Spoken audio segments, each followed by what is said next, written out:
जय दोस्तों, आज हमारा इतिहास का रिवीजन है, जहाँ पे आज हम जानेंगे बहुत ही महत्वपूर्ण टॉपिक पढ़ेंगे, जहाँ पे आपको पढ़ना है मुगल साम्राज्य के बारे में, जिसमें आज हम जानेंगे बाबर के बारे में, हुमायूं के बारे में, शेरशाह सूरी के बारे में और बाबर द्वारा लड़े गए बहुत सारे युद्ध जो है उसके बारे में जानेंगे। लेकिन आप सभी को पता है कि आज है 22 जनवरी और आज क्या है, रामलला की जय हो है, सब जानते हैं ना।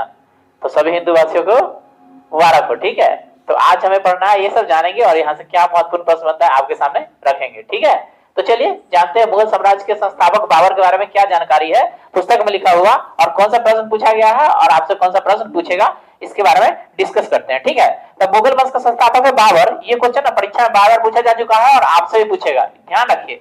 मुगल वंश का संस्थापक कौन है? बाबर। ठीक है, बाबर एवं उत्तरवर्ती मुगल शासक तुर्क एवं सुन्नी मुसलमान था। यानी जो बाबर था ना, उत्तरवर्ती मुगल शासक था, ये तुर्क और सुन्नी मुसलमान था। आपको बता देगा शिया है वो सुन्नी, तो ई ना सुन्नी में से था। ठीक है, बाबर ने मुगल वंश की स्थापना की, ये सभी जानते हैं। मुगल वंश की स्थापना की, तो ये प्रश्न पूछेगा कि मुगल वंश का स्थापक कौन है। जब वो गद्दी पर बैठा ना, तो वो उपाधि लिया, उसको कहते हैं पद पातशाही। क्या कहते हैं? तब पूछेगा मुगल साम्राज्य का वह कौन सा राजा है जो पद पातशाही का उपाधि धारण किया। परीक्षा ना कर बाबू, हाँ एकदम एकदम ये क्वेश्चन पूछे एकदम सही जवाब देवे। ठीक है, पद पातशाही था कौन? बाबर, याद रखिए। ठीक है, जिसके तहत शासन को ना बादशाह, यानी पद पातशाही का मतलब ये होता है बादशाह। तो परीक्षा में पूछ देगा पद पातशाही का मतलब क्या होता है? बादशाह। इसका उपाधि लिया था कौन? तो बाबर। बाबर कहाँ के था? मुगल वंश का संस्थापक था। ठीक है, ये तुर्क सुन्नी मुसलमान, तुर्क सुन्नी मुसलमान। इसका जो कार्यकाल है ना, देख लीजिए 1526 से 1530 तक, 1526 से 30 तक भारत में 5 बार आक्रमण किया। क्या बार? लगातार जीतते चला गया, लगातार जीतते चला, एक को वो नहीं हारा। ठीक है, ठीक है, बात समझ रहा है। तो 1526 से इसका काम चालू हो जाएगा और लगातार ही जीतते चला जाएगा। 30 में कहानी खत्म हो जाएगा। तो देखिए बाबर का जन्म ना फरवरी 1483 में हुआ था। इसके पिता ना उमर शेख मिर्जा, पप्पा के नाम है उमर शेख मिर्जा। ये फरगान नामक ना छोटे से राज्य का ना शासक थे, छोटा सा राज्य फरगना। तो आपको पूछे बाबर कहाँ के था? फरगना के। बाबर कहाँ के था? फरगना के, क्योंकि उसका पप्पा वहां के छोटा सा राजा थे। ठीक है, बाबर फरगना की गद्दी पर ना 8 जून 1494 को बैठा, 1494 को, याद रहेगा ना, 8 जून 1494 को। तो पूछेगा आपको कि बाबर कहाँ के राजा था? फरगना के। उसके पापा फरगना के थे ना। हाँ, कहिया राजा बना था? 8 जून 1498 को, 1494, याद रख लीजिए, लिख ले 8 जून 1494। इधर गद्दी पर बैठा, गद्दी पर बैठा माने कि राजा बन गया। ये बाबर राजा बन गया। क्या बन गया? राजा बन गया। अब राजा बन गया तो क्या उतार लिया? बादशाह, यानी पद बादशाही। ठीक है, तो ये परीक्षा पूछता है कि बाबर कहाँ का था? फरगना के। फरगना के पूछेगा बाबर के पापा का क्या नाम था? उमर शेख मिर्जा। ठीक है, कहता बाबर ने 1507 में ना बादशाह की उपाधि धारण की, बादशाह की उपाधि धारण की, जिसे ना अब तब किसी तैमूर शासक ने धारण नहीं किया था। तो आपको पता है कि भारत पर सबसे पहले 1398 में तैमूरलंग आक्रमण किया था। तैमूरलंग के बारे में पढ़ा चुके हैं दिल्ली सल्तनत में, अभी पढ़ा रहे हैं मुगल साम्राज्य। तो इससे पहले ना तैमूरलंग शासक में ना बादशाह का पद कोई नहीं लिया था। लेने वाला पहला व्यक्ति है बाबर, याद रहेगा। इसको मुस्लिम धर्म के भी संस्थापक माना जाता है। ठीक है, ठीक है, इस्लाम धर्म के संस्थापक भी माना जाता है। ठीक है, मुगल वंश इस्लामी है। ठीक है, भारत में ना इस्लाम का यही प्रचार प्रसार करा है सबसे ज्यादा। ठीक है, कहता है इसके पुत्र थे हुमायूं, कामरान, अस्करी और हिंदाल। इसका ना पुत्र हुआ, बेटा उत्तराधिकारी के कर बाबर के। ठीक है, बाबर ने भारत में 5 बार आक्रमण किया, ये आपको बता दिया, परीक्षा पूछेगा तो आप बता दीजिएगा कि 5 बार आक्रमण किया। ठीक है, उसमें ना बाबर का भारत के विरुद्ध किया गया प्रथम अभियान था 1519 में। कहिए यूसुफ जाही जाति के विरुद्ध। तो यह पूछता है कि बाबर का पहला आक्रमण केकरा खिलाफ था? अघोरिया अंतिम में किया था केकरा खिलाफ, याद है ना?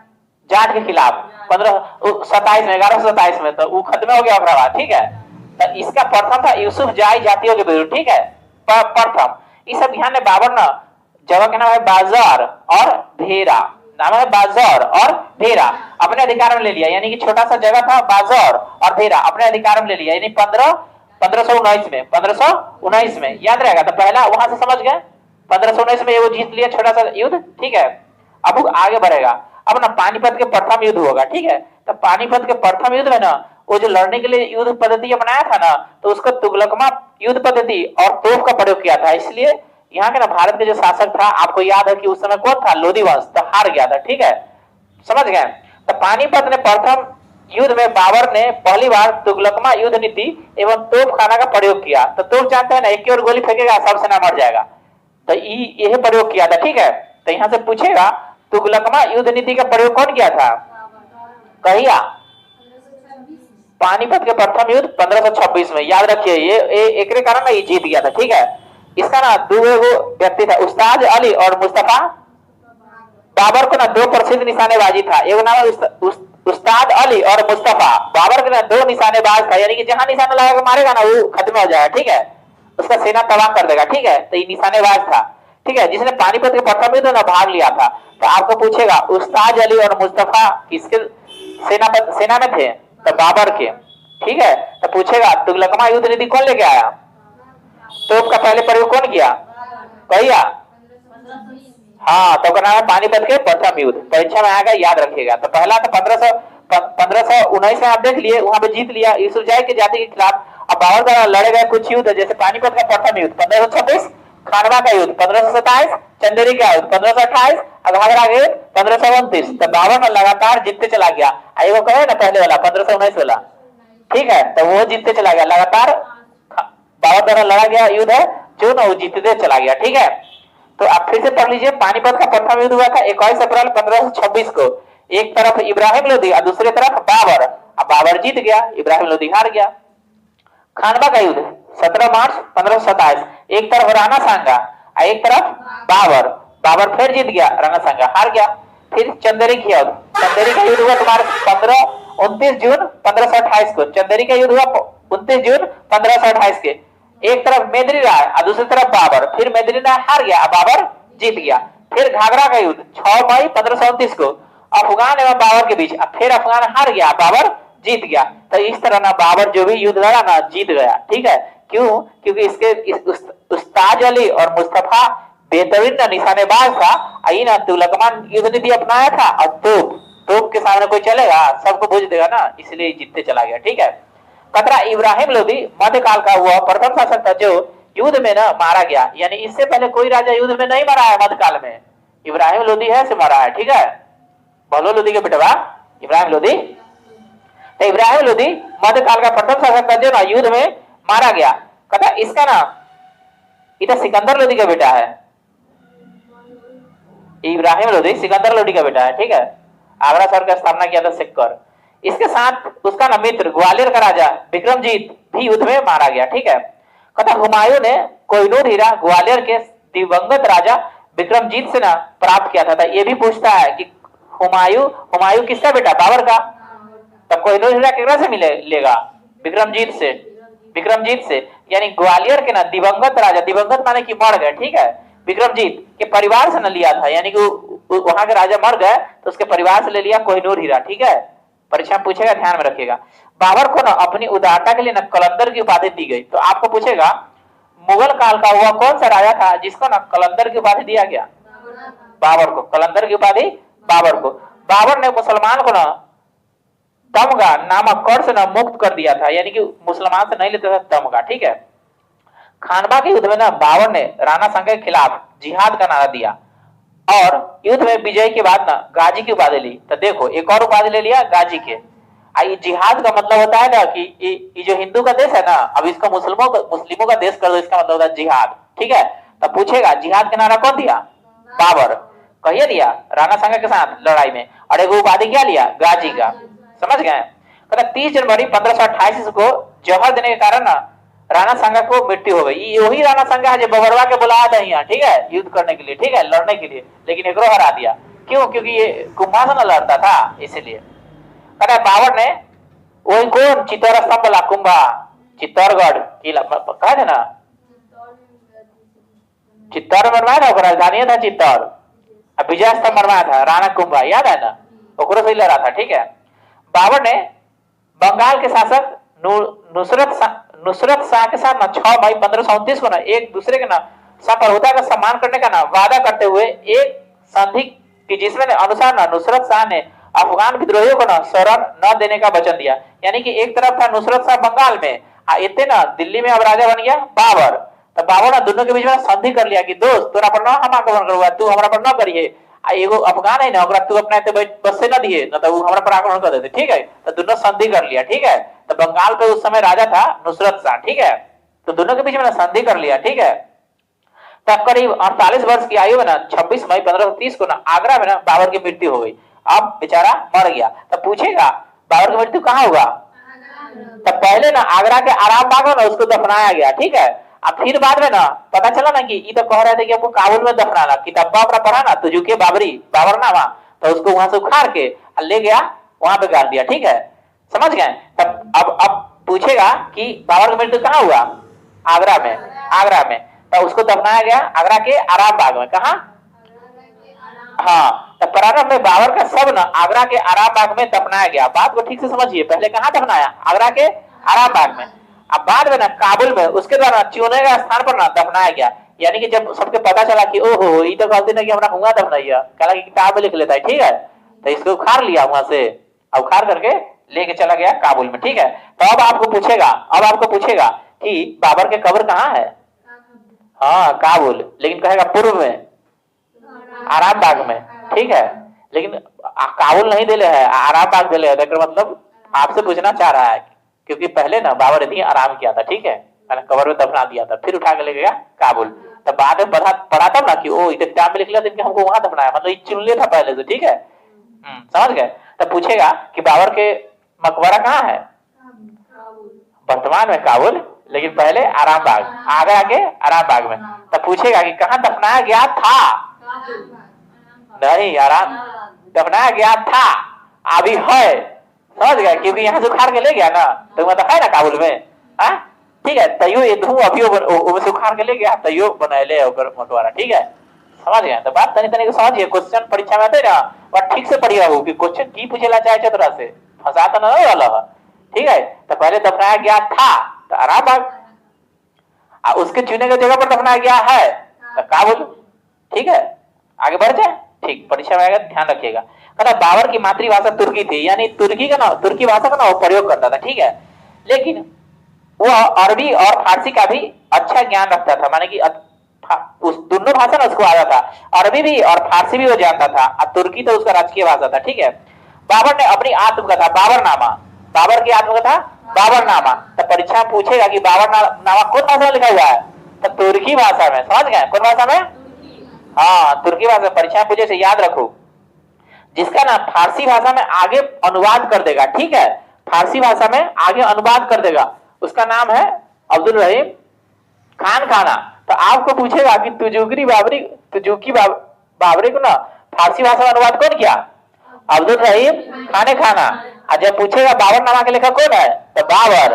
तो बाबरनामा क्या है? बाबर की आत्मकथा, बाबर के आत्मकथा। अब कौन भाषा में? तुर्की भाषा में। लेकिन जब फारसी में अनुवाद किया तो अब्दुल रहीम खाने खाना, अब्दुल रहीम। आई दोनों क्वेश्चन ना बार बार पूछता है, आपसे भी पूछेगा तो ध्यान में रखिए। ठीक है, वहां जाकर गलती ना करिएगा। तो झुके बाबरी, अब्दुल रहीम खाने खाना फारसी में, अब बाबरनामा बाबर तुर्की में। ठीक से समझिएगा क्वेश्चन को। अपनी आत्मकथा में बाबर ने औपचारिक बाग की योजना और उनके बनाने में अपने रुचि का वर्णन किया है। अक्सर ये बाग दीवार से घिरे होते थे तथा कृत्रिम नहरों द्वारा चारों भागों में विभाजित आयताकार अहाते में स्थित थे। 4 समान हिस्सों में बटे होने के कारण ये 4 बाग कहलाए। यानी कि बाबर जो अपना किताब लिखा था ना, उसमें वो बताए था कि इस तरह से ना बाग बनाना, इस तरह से बाग। ठीक है, बर के आकार पे होगा, चारों तरफ पेड़ लगाएगा। ठीक है, और दीवार लगाएगा बना हुआ। ठीक है, तो ये ना अपना किताब में लिखा बाबरनामा ये बात। ठीक है, तो जब ऐसा बात कहा ना, ऐसा बात कहा तो 4 बाग कहलाया। मतलब ऐसा जब निर्माण करने के लिए बोला तो 4 बाग कहलाया, लेकिन 4 बाग का शुरू करवाया था अकबर। ठीक है, जब उसके किताब में पढ़ा ना सब, तो 4 बाग निर्माण करवाया अकबर, जो नीचे लिख दिया। 4 बाग बनाने की परंपरा की शुरुआत ना अकबर के समय में हुई। ठीक है, अकबर के समय में, क्योंकि बाबर के बेटा हुआ हुमायूं, हुमायूं का बेटा होगा अकबर। ठीक है, तब देखिए कहता है बाबर ने मुबैयान नामक न पद शैली की जन्मदाता माना जाता है। तो परीक्षा में पूछा गया है कि मुबैयान नामक पद शैली के जन्मदाता कौन है? बाबर। बाबर प्रसिद्ध नक्शबंदी सूफी ख्वाजा उबैदुल्ला अहरार के अनुयायी थे। अनुयायी माने कि शिष्य, चेला, ठीक है। ख्वाजा अब्दुल्ला अहरार के शिष्य था, ठीक है। बाबर का उत्तराधिकारी हुमायूं हुआ, यानी कि उसका बेटा, उसका अलग अलग बेटा था ना, लेकिन अब बेटा बनेगा राजा हुमायूं, ठीक है। जब बाबर मर गया तो राजा कौन बनेगा? हुमायूं। तो हुमायूं का जो कार्यकाल चालू होगा 1530 से लेकर के 1556 तक, बीच में शेरशाह सूरी एक पटक पटक के मारेगा, ये भाग जाएगा, लेकिन फिर आकर के राजा बनेगा ही, ठीक है। तो देखिए हुमायूं के बारे में क्या जानकारी है। पता है नसरुद्दीन हुमायूं 29 दिसंबर 1530 ईस्वी को आगरा में 23 वर्ष की अवस्था में सिंहासन पर बैठा। गद्दी पर बैठने से पहले हुमायूं बदखसा का सूबेदार था। ये प्रश्न पूछेगा कि जब हुमायूं राजा बना उससे पहले वो कहाँ का सूबेदार था? बदखसा का। ये बात याद रखिए, समझ गए। पता अपने पिता के निर्देश के अनुसार हुमायूं ने अपने राज्यों का बंटवारा मिर्जा अस्कनी को संभल दे दिया, उसको अपना भाई को, ठीक है। मिर्जा हिंदाल को अलवर और मेवाड़ की जागीर दे दी। अपने चचेरे भाई सुलेमान मिर्जा को हुमायूं ने बदखसा दे दी, यानी कि जितना भाई था ना उसको ना सब राज बांट के दे दिया, क्योंकि उसके पिताजी उसको कहे थे, ठीक है। तो सबको बांट के दे दिया, लड़ाई झगड़ा नहीं होगा, ठीक है। लेकिन देखिए अब क्या होता। 1533 में हुमायूं ने दीनपनाह नामक नगर की स्थापना की। तब पूछेगा दीनपनाह नामक नगर कौन बनाया? हुमायूं। कही 1533 में। अब चौसा का युद्ध होगा। चौसा का युद्ध 25 जून 1539 को। एक तरफ शेर खा और दूसरी तरफ हुमायूं, ठीक है। तो पूछेगा चौसा का युद्ध कहिए हुआ? 1539 में। तो डेट के साथ याद रखिए, पूछ देगा कभी कभी परीक्षा में। चौसा का युद्ध हुआ 25 जून 1539 को। एक तरफ शेर खा एक तरफ हुमायूं, और शेर खा हुमायूं को पटक देगा, यानी शेर खा जीत जाएगा, हुमायूं हार जाएगा, ठीक है। इस युद्ध में शेर खा विजयी रहा। इसी युद्ध के बाद शेर खा ने शेरशाह की पदवी धारण की, यानी कि शेरशाह के पहले नाम था शेर खा। जब जीत लिया ना चौसा का युद्ध, अब उसका नाम हो गया शेरशाह। शेरशाह। अब देखिए बिलग्राम का युद्ध, एक कहते हैं कन्नौज का युद्ध। बिलग्राम का युद्ध या फिर कन्नौज का युद्ध दोनों एक ही है, ठीक है। 17 मई 1540 को, याद रहेगा 17 मई 1540 को परीक्षा में पूछेगा बिलग्राम का युद्ध केकरा बीच हुआ। तो एक तरफ शेर खा एक तरफ हुमायूं। अब फिर शेर खा जीत जाएगा, हुमायूं हार जाएगा, ठीक है। इस युद्ध में हुमायूं पराजित हुआ। शेर खान ने आसानी से आगरा और दिल्ली पर कब्जा कर लिया, ठीक है, माने कि दोनों जीत लिया, ठीक है। पहले आगरा जीता फिर दिल्ली जीता। अब यहाँ से क्या करेगा हुमायूं? अभी चल जाएगा दूसरा देश, ठीक है। अब देखिए वहां पे बहु आएगा।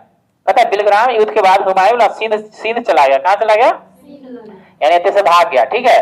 जहाँ उसने 15 वर्षों तक ना घुमक्कड़ों जैसा जीवन निर्वासन किया। घुमक्कड़ समझ रहा है ना, घूम के अपना जीवन यापन करता है, ठीक है। तो वो भटक भटक के अपना जीवन यापन किया, ठीक है। लेकिन एगो व्यक्ति क्या चला गया, ठीक है। निर्वासन के समय ना हुमायूं ने हिंदाल के आध्यात्मिक गुरु समझ रहे हैं, जो पढ़ाते लिखाते हैं, तो आध्यात्मिक गुरु फारसवासी सिया मीर बाबा दोस्त उर्फ मीर अली अकबर जामी के पुत्री हमीदा बानो बेगम से ना 29 मई 1541 में निगाह कर लिया। निगाह माने विवाह, निगाह माने तो देखा कि अच्छा आदमी है, बुआर है, तो ब्याह करा दिया, ठीक है। तो उसको गुरु मानता था तो ब्याह करा दिया, ठीक है। तो नाम बता हमीदा बानो बेगम, ठीक है। कहाँ? वही ब्याह करा दिया जहाँ ये चला गया था, सिंध में, ठीक है, सिंध में। अब यहाँ पे ना फिर शेरशाह सूरी ना, अब आपको पता है कालेजर के युद्ध में शेरशाह सूरी मर जाता है उक्का नामक अस्त्र चलाते हुए, तब उसको पता चल जाएगा, ठीक है। तो फिर वो वापस आक्रमण करेगा, ठीक है। कालांतर में हमीदा बानो से ही ना अकबर जैसे महान राजा का ना सम्राट का ना जन्म हुआ।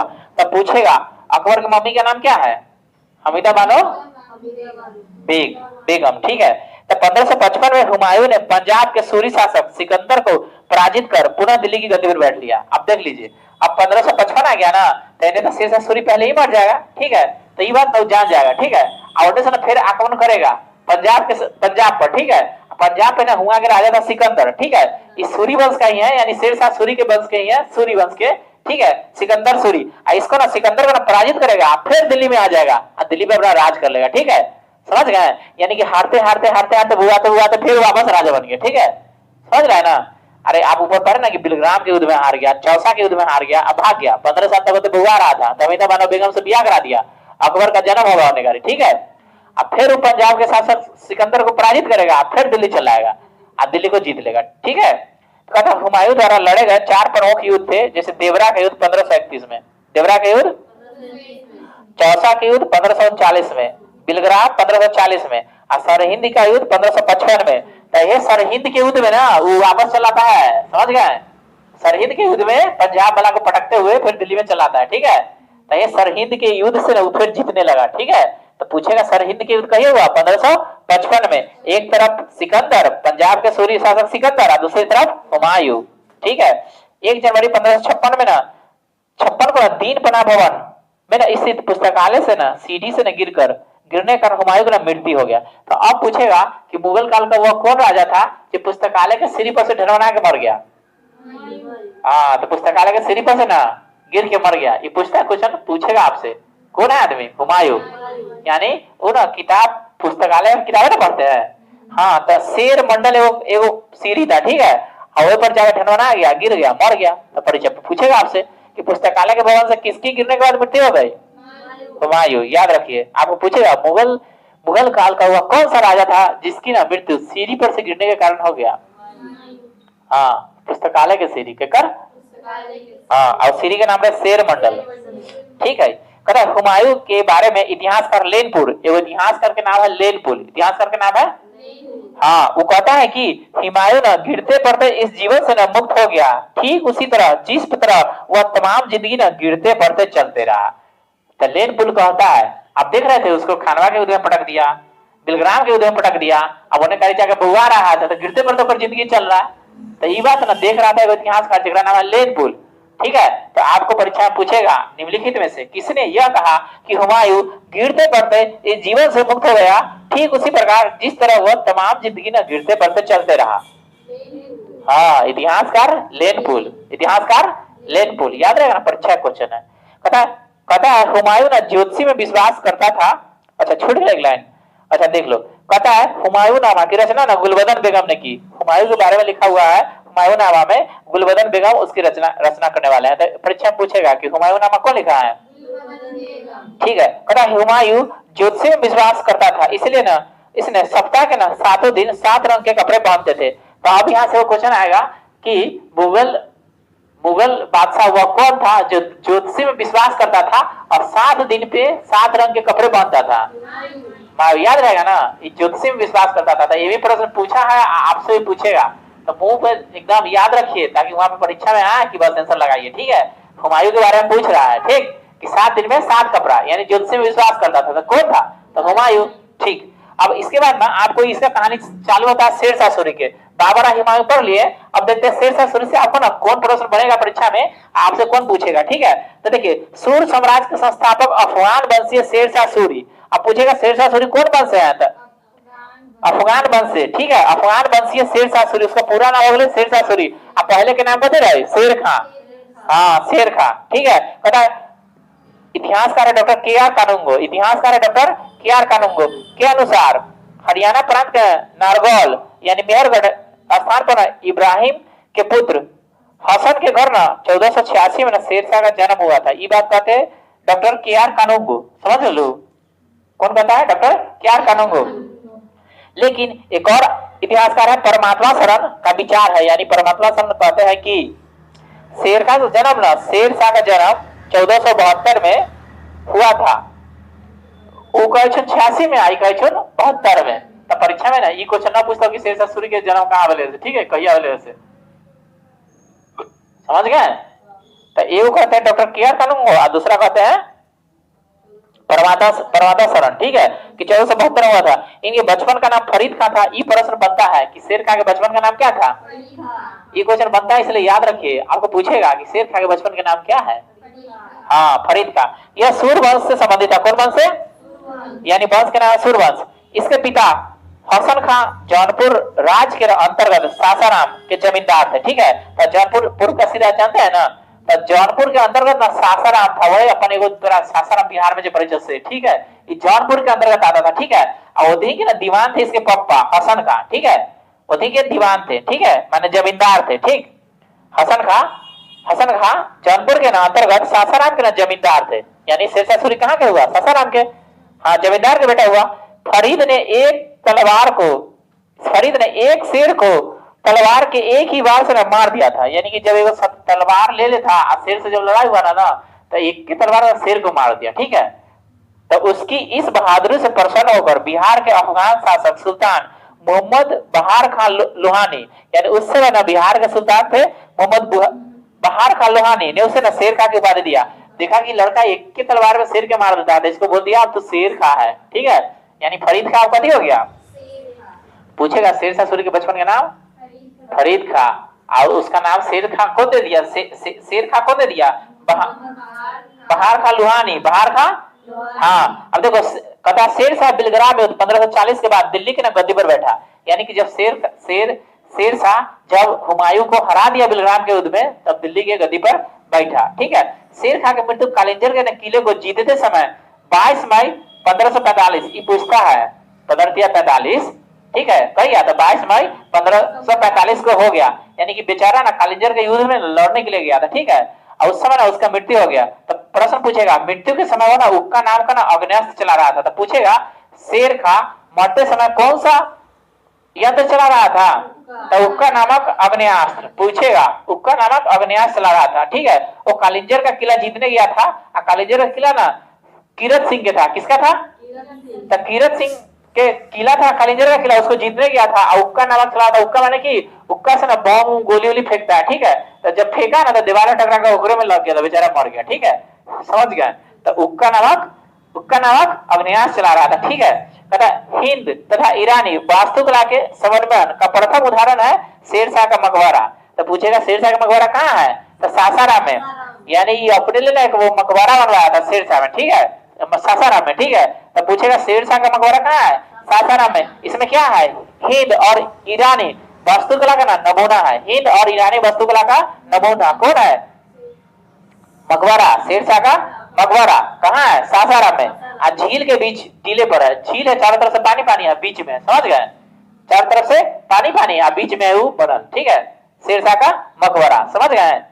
आगे बढ़ते हैं। कथा रोहतासगढ़ किला है कोना दिल्ली में, ठीक है, नामक मस्जिद का निर्माण शेरशाह द्वारा किया गया था। कथा शेरशाह ने रोहतासगढ़ के दुर्ग में एक कन्नौज के स्थान पर शेरसुर नामक, यानी अब एक नया नगर बसाया शेरसुर, ठीक है, शेरसुर नगर बसा लिया।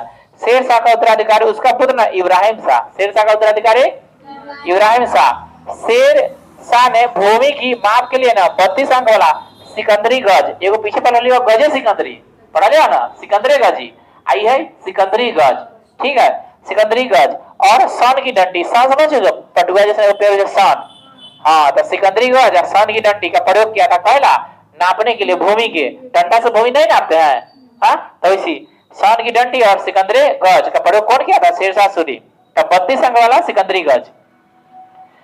शेरशाह के समय पैदावार का ना लगभग 1/3 भाग सरकार का लगान के रूप में वसूला जाएगा, माने टैक्स कितना ना 1/3। शेरशाह ने सोने के सिक्के, अशरफ, चांदी का रुपया 178 ग्रेन का और तांबा का दाम 180 ग्रेन का नामक ना सिक्के चलाया, ठीक है। चांदी के रुपया सर्वप्रथम शेरशाह सूरी ने चलाया था, इसलिए कहते हैं कि सिक्का भारत में सबसे पहले कौन जारी किया, तो शेरशाह सूरी। क्यों, क्योंकि चांदी का सिक्का नहीं चलता था, यही चलाया था, ठीक है, समझ गए। तो चांदी का सर्वप्रथम सिक्का कौन चलाया, शेरशाह सूरी। चांदी के रुपए में तांबे के दाम का विनिमय अनुपात 1:64 था, ठीक है। तथा शेरशाह के समय में तांबे के न अन्य सिक्के थे अधोला, तालवा, दमड़ी, जित्तल, इसे ना तांबा के सिक्का बनाता था, ठीक है, शेरशाह के समय में, ठीक है। तो इसलिए क्वेश्चन पूछता है कि भारत में सिक्का का प्रचलन कौन करवाया, शेरशाह सूरी, समझ गए हैं, शेरशाह सूरी। इससे पहले भी बनता था, लेकिन ये प्रचलन में लेके आ गया, ठीक है। कथा कबूलियत एवं पट्टा प्रथा की शुरुआत शेरशाह सूरी किया। यह क्वेश्चन पूछा है कि कबूलियत और पट्टा प्रथा का संबंध क्या है, शेरशाह सूरी से, यानी यही चलवाया है। कथा शेरशाह ने 1551 में पाटलिपुत्र को पटना के नाम से स्थापित किया, तो यानी कि उदयन के बारे में पढ़ा है ना, जो पाटलिपुत्र का स्थापना किया था, तो अब ओकरा ना नाम रख देगा पटना, क्या करेगा, तो यहाँ से प्रश्न आएगा पटना के संस्थापक कौन है, तो जोर से बोलो तब ना, पटना के संस्थापक, हाँ, पाटलिपुत्र के, हाँ, पाटलिपुत्र के संस्थापक उदय, आप पटना ओकरा नाम दे दिया शेरशाह सूरी। अब वो पटना राजधानी यहाँ लेके चल जाएगा, ठीक है, इसलिए ये पटना रख दिया, ठीक है। कहता इसने ग्रैंड ट्रंक रोड का मरम्मत करवाया, ठीक है। तो यह पूछेगा कि ग्रैंड ट्रंक रोड का मरम्मत कौन करवाया, परीक्षा पूछता है, याद रखिए, डाक प्रथा का प्रचलन शेरशाह द्वारा ही किया गया था। कहता मलिक मोहम्मद जायसी शेरशाह के समकालीन थे। तो मलिक मोहम्मद जायसी ना एगो लेखक है, ठीक है, लेखक है, पद्मावती के लेखक, ठीक है, मलिक मोहम्मद जायसी। क्वेश्चन पूछता है तो जब इन्हें शेरशाह सूरी राज करा था ना तो उसी के समकालीन थे मलिक मोहम्मद जायसी, ठीक है, जो लेखक है, पता है ना, तरह तरह के कविता लिखे हैं, तो उनका नाम है मलिक मोहम्मद जायसी। तो पूछेगा आपको कि मलिक मोहम्मद जायसी केकरा समकालीन, तो शेरशाह सूरी के समकालीन, ठीक है। आइए प्रश्न पूछता है। अब इसके बाद ना आपको पढ़ाएंगे हम अकबर के बारे में जानेंगे, जहांगीर के बारे में जाएंगे और औरंगजेब सब के बारे में जानेंगे, और जो वहां से प्रश्न बनेगा ना आपको रखेंगे आपके सामने, जो परीक्षा में प्रश्न पूछेगा, ठीक है।